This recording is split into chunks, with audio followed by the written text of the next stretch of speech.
doar 3 lovituri de la colț, dintre care doar una. Elveția, mult prea puțin totuși. Rodriguez, centrarea destul de bună, gol! Gol marcat de Lichtsteiner. În minutul 78 au fost până la urmă oamenii care au alergat cel mai mult. Lichtsteiner înscrie cu capul. Vitro, centrare foarte bună a lui Rodriguez. Excelent, se înalță acolo. Da, și lui Juventus, unul dintre liderii acestei echipe naționale, și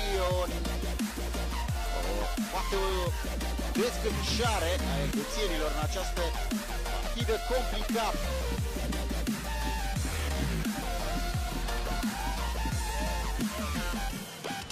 Locul s-a intrat Deza. Să vedem această fază.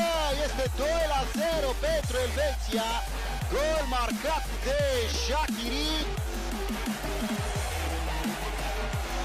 Reușește să facă diferența. Pasa superbă a lui Imler, iar Shaqiri